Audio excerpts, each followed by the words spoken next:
안녕하세요, 동그라미입니다. 오늘은 인천국제공항에서 베트남 다낭국제공항까지 공기청정기, 건조기, 제습기를 만드는 위닉스를 모기업으로 둔 대한민국의 11번째 신생항공사 파라타항공 WE201편 탑승기를 공유해 드릴게요.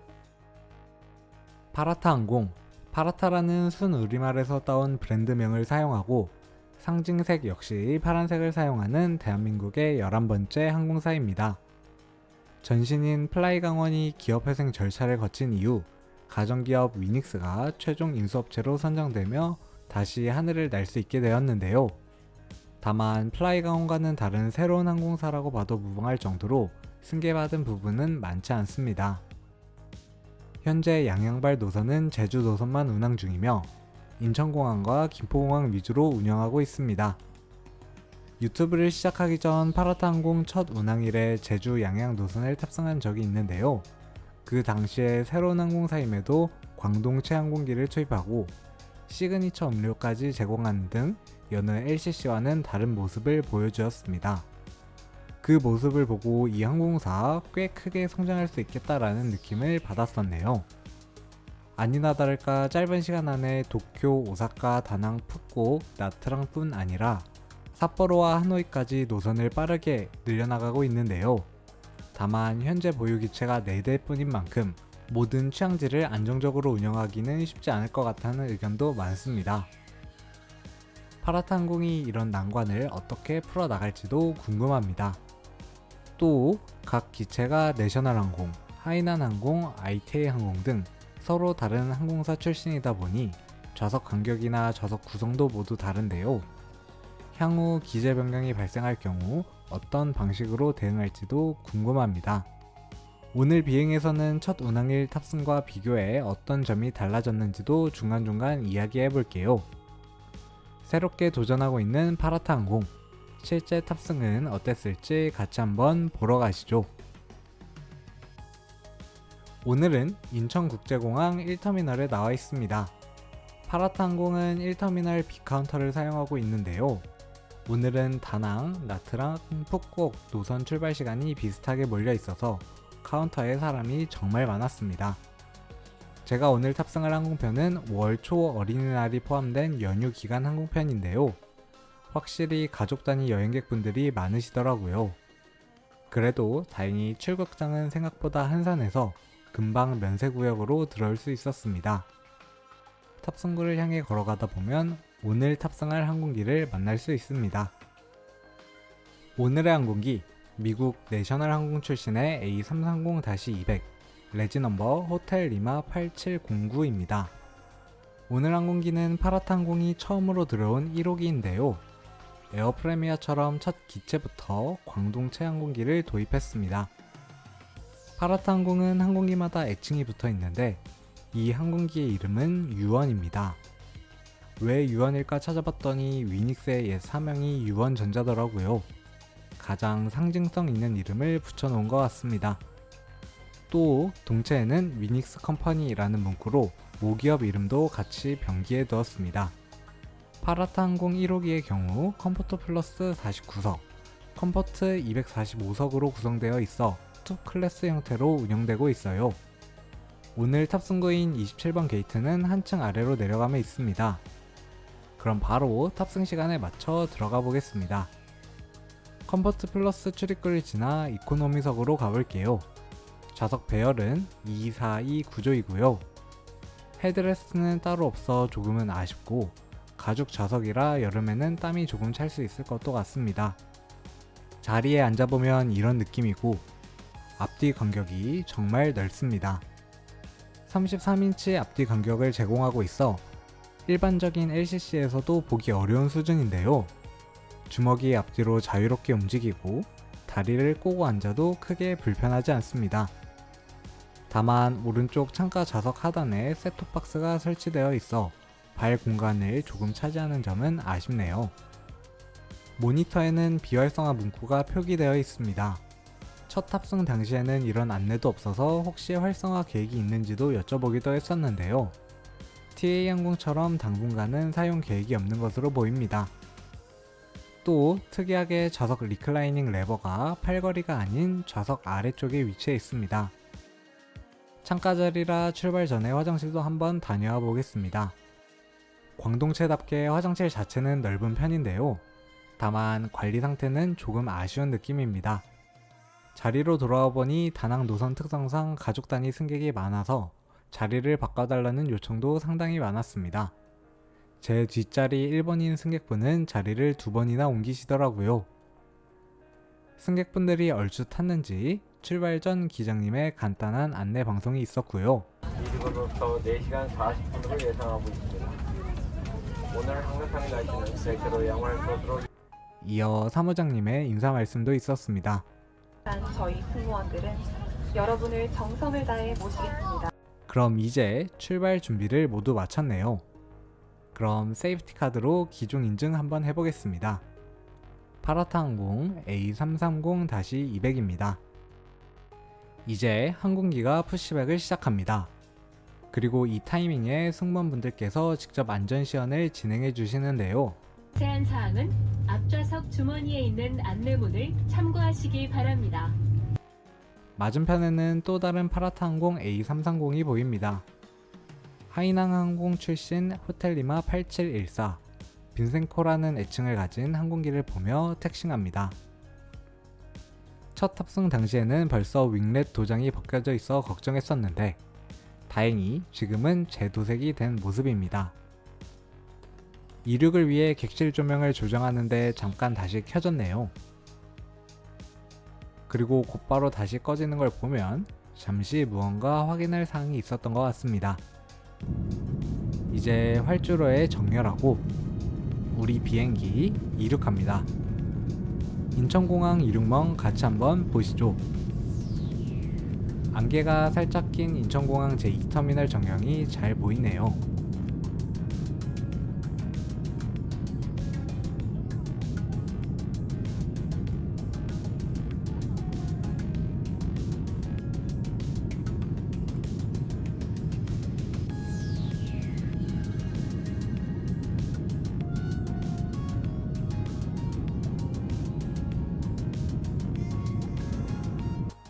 흐린 하늘을 뚫고 순항고도를 향해 올라갑니다.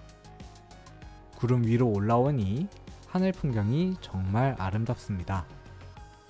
비행하면서 가장 행복한 순간이 바로 이때인 것 같아요. 가득한 구름 위를 유유히 날아가는 순간, 이 맛에 비행을 좋아하는 것 같습니다. 순항고도에 올라오고 바로 음료 서비스가 시작됩니다. 파라타항공은 일반적인 LCC들과 다르게 무료 음료 서비스를 제공하고 있는데요. 특히 피치온보드라는 시그니처 음료가 있습니다. 달콤한 복숭아 음료 느낌인데 꽤 맛있어요. 첫 탑승 당시 맛있다고 말씀드렸더니 대표님께서 직접 고심해서 만든 음료라고 설명해 주시더라고요.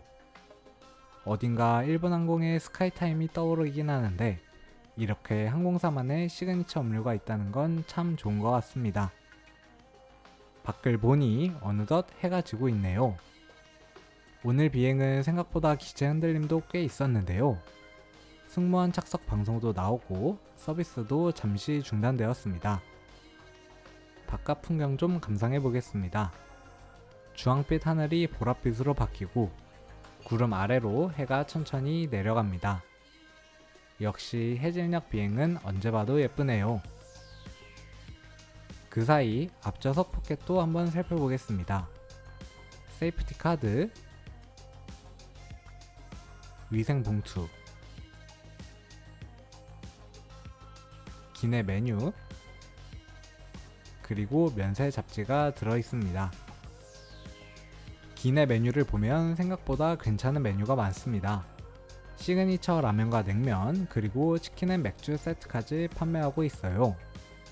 기내가 안정된 이후 사전 기내식 신청자 서비스가 먼저 진행되고 제육덮밥, 함박스테이크, 두부 비빔밥 등을 사전 주문할 수 있습니다.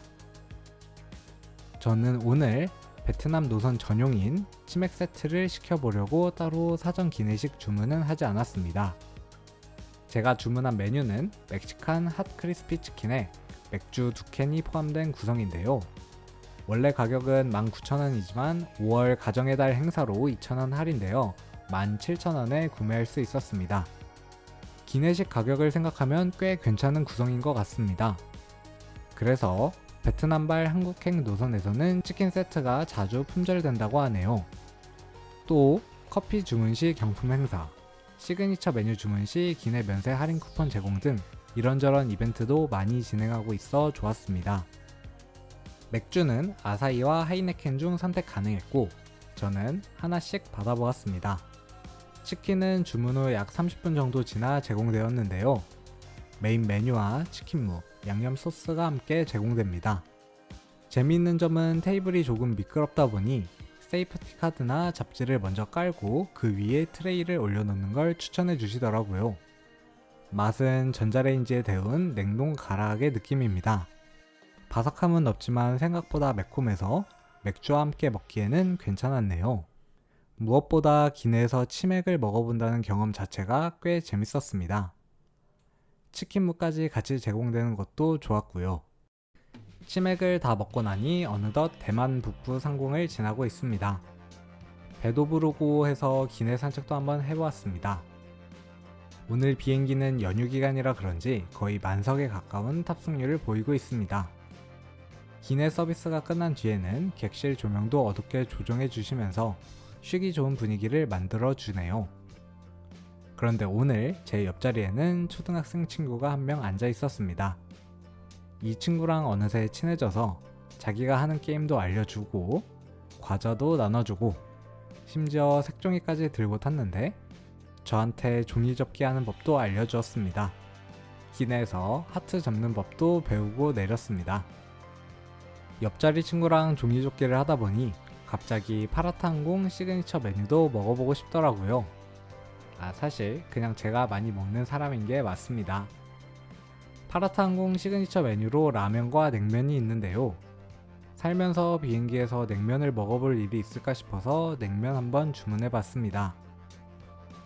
약 20분 정도 지나 서빙되었고 비빔냉면과 육수 그리고 생수가 함께 제공되었습니다. 물론 피치온 보드도 한 잔 추가했고요. 특이하게 냉면 육수도 같이 제공되는데 느낌상 일본항공 비프 콘소메의 차가운 버전 같았습니다. 육수를 넣어가면서 비빈 오늘의 두 번째 야식 비빔냉면입니다.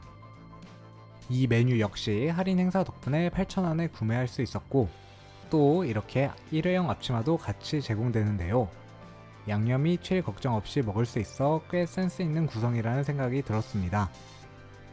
그리고 가장 중요한 맛은 솔직히 말하면 면 식감이 너무 많이 아쉬웠습니다. 고무줄을 씹는 듯한 느낌이 강해서 육수를 부어가며 살려보려고 노력했지만 쉽진 않더라고요. 옆자리 친구와도 같이 나눠 먹어보았는데 그 친구 평가도 그리 좋지는 않았습니다. 냉면은 아쉽게도 실패네요. 다음에는 라면으로 도전해봐야겠습니다. 치맥에 냉면까지 먹으니 정말 배부르더라고요. 이제 좀 쉬어볼까 했는데 옆자리 꼬마 선생님의 종이접기 교실 2탄이 시작됩니다. 아까는 옆에서 알려주더니 이제는 본격적으로 제 자리에서 접는 법을 알려주더라고요. 어릴 때 이후로 정말 오랜만에 색종이를 접어보았는데 생각보다 재밌었습니다. 오늘 비행에서는 처음 해보는 것들이 참 많았네요. 기내에서 치맥도 먹어보고 냉면도 먹어보고 종이접기도 배우고 덕분에 시간 가는 줄 모르고 다낭까지 온 것 같습니다. 이제 다낭 코앞까지 왔습니다. 착륙을 위해 객실 조명이 다시 밝아지고 창밖으로는 다낭 시내 야경이 보이기 시작하네요. 하늘에서 내려다보는 야경은 언제 봐도 참 예쁜 것 같습니다. 그럼 다낭 국제공항 착륙멍 같이 한번 보시죠. 착륙하면서 파라타항공에 대한 느낌도 한번 이야기해 보겠습니다. 아직은 곳곳에서 미숙함이 보이는 항공사이긴 합니다. 안전 시연이나 서비스 진행, 기내 운영에서도 조금씩 아쉬운 부분들이 보이고요. 그런데 반대로 생각하면 그만큼 성장하는 모습도 눈에 보이는 항공사인 것 같습니다. 실제로 첫 탑승 때 PA 방송에서 긴장감과 미숙함이 많이 느껴졌는데 이번에는 훨씬 자연스럽고 안정적으로 진행되는 모습이 인상적이었습니다. 뭔가 성장 과정을 직접 보고 있는 느낌이라고 해야 할까요? 그래서 더 관심이 가는 항공사인 것 같습니다.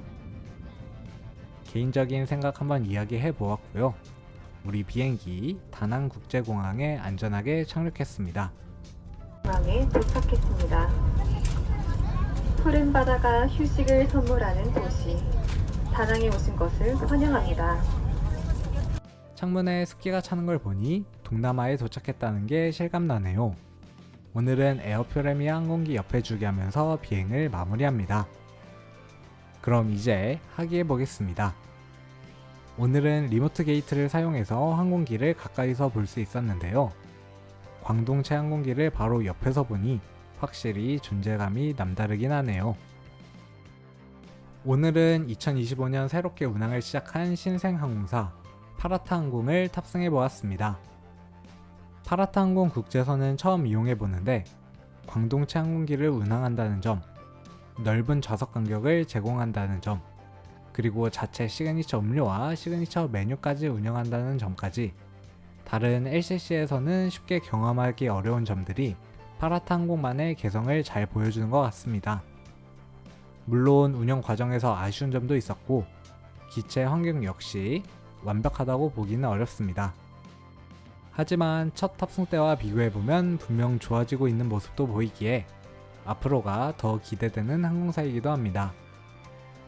다만 현재 보유 기체 수가 많지 않은 상황에서 국내선과 국제선을 동시에 운영하고 있다 보니 앞으로 어떤 방식으로 노선을 안정화시켜 나갈지도 중요한 과제가 될 것 같네요. 또 파라타 항공 협동체는 좀 쉽지 않다고 하던데 현재는 도쿄와 다낭 노선 등에 A330 광동체 항공기가 투입되고 있으니 파라타 항공을 처음 이용하신다면 광동체 노선 위주로 탑승해 보시는 것도 좋을 것 같습니다. 현재 파라타 항공도 계속된 완전 자본 잠식 상태라고 하더라고요. 쉽지 않은 상황 속에서 잘 자리 잡아 성장했으면 좋겠습니다. 언젠가는 미주 노선 그리고 양양발 국제선까지 운영하는 모습도 볼 수 있었으면 좋겠네요. 그럼 저는 다음에도 또 다른 탑승기로 돌아오겠습니다. 이상 동그라미였습니다. 감사합니다.